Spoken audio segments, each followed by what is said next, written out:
हाय। तो आज हम बात करेंगे fundamental forces in nature. Fundamental forces in nature means what? Fundamental forces चार होती हैं हमारे यूनिवर्स में हैं। फर्स्ट, ग्रेविटेशनल फोर्स की बात कर रहे हैं। ग्रेविटेशनल फोर्स कॉमनली सभी ने सुना होगा। फर्स्ट हो गया gravitational force. Second, electromagnetic force. Second one is electromagnetic force. Third, weak nuclear forces and fourth आता है स्ट्रॉन्ग न्यूक्लियर फोर्सेस। तो इसके बारे में हम थोड़ा सा डिस्कस करेंगे लिटिल बिट। तो जो ग्रेविटेशनल फोर्सेस होती हैं, ग्रेविटेशनल फोर्सेस को किसी की मीडियम की ज़रूरत नहीं होती है, एयर वाटर नथिंग। आप यूनिवर्स में कहीं भी चल जाओ, किसी भी कोने में चल जाओ, you will experience gravitational force. They are infinite. Infinite distance होगा, उस पर भी ग्रेविटेशनल फोर्स एक्ट करता है। दूसरा है इलेक्ट्रोमैग्नेटिक फोर्स।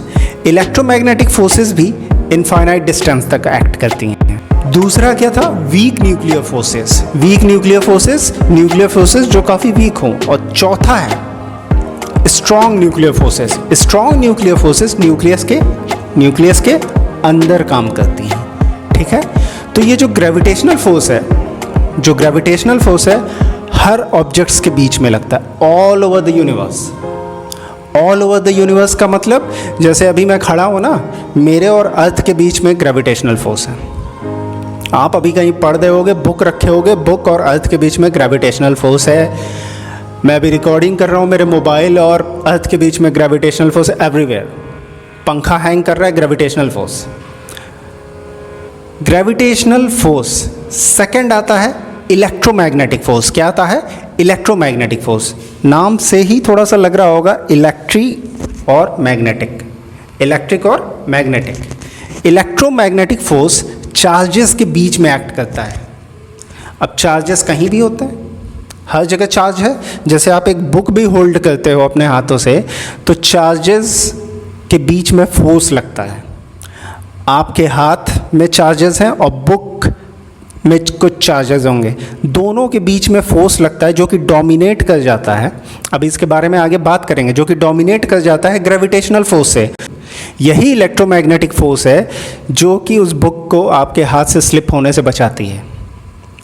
कुछ अजीब लग रहा होगा, हाँ, ये इलेक्ट्रोमैग्नेटिक फोर्स ही की वजह से होता है।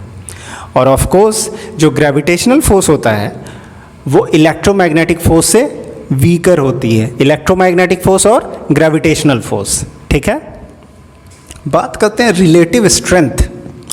रिलेटिव स्ट्रेंथ की मतलब कौन कितना ज़्यादा शक्तिशाली है कह सकते हैं, या स्ट्रॉन्गर है। ठीक है। कौन सी फोर्स, इन चार फंडामेंटल फोर्सेस में से कौन सी फोर्स स्ट्रॉन्गेस्ट होती है या स्ट्रॉन्गर होती है, या फिर डिक्रीजिंग ऑर्डर देख लेते हैं। तो सबसे ज़्यादा जो स्ट्रॉन्ग फोर्स होती है, स्ट्रॉन्ग फंडामेंटल फोर्स जो होती है, वो होती है स्ट्रॉन्ग न्यूक्लियर फोर्स। नाम ही से दिखता है स्ट्रॉन्ग न्यूक्लियर फोर्स। उसके बाद कौन सी फोर्स होती है? Electromagnetic force. सबसे ज़्यादा strong nuclear force, then electromagnetic force, weak nuclear force and then gravitational force. तो सबसे पहले कौन है? Strong nuclear force, then electromagnetic force, then weak nuclear force and finally the weakest gravitational force. कह रहे होगे यार क्या लेक्चर में बता रहे हो, ग्रेविटेशनल फोर्स इतना वीक होता है क्या? अगर वीक नहीं होता ना तो जो चल रहे हो ना, चलते चलते बैठ जाते हैं, नहीं हम ढंग से चल पाते हैं।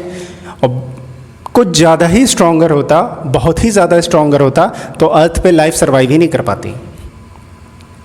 हाँ, लेकिन ये ग्रेविटेशनल फोर्स, इसकी रेंज जो होती है इनफाइनाइट होती है।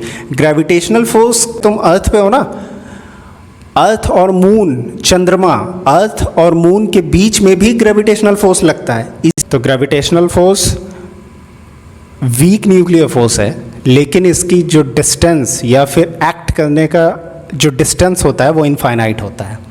अभी देखा अर्थ, मून, सन और प्लैनेटरी मोशंस, या फिर अर्थ के ऊपर जो सैटेलाइट्स होते हैं,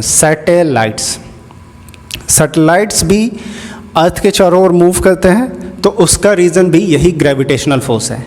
यदि ग्रेविटेशनल फोर्स यहाँ पे तुम यदि झगड़ने लगोगे, नहीं ग्रेविटेशनल फोर्स तो स्ट्रांग होना चाहिए, तो ये सैटेलाइट्स स्पेस में रहेंगे ही नहीं। अर्थ सन के चारों ओर नहीं मूव करेगी, जाके उसी में घुस जाएगी। मून आके अर्थ पे गिर जाएगा। यदि ग्रेविटेशनल फोर्स तुम सोचोगे कि स्ट्रॉन्गर होना चाहिए। ठीक है, तो ये था हमारा कंपैरिजन बिटवीन फंडामेंटल फोर्सेस।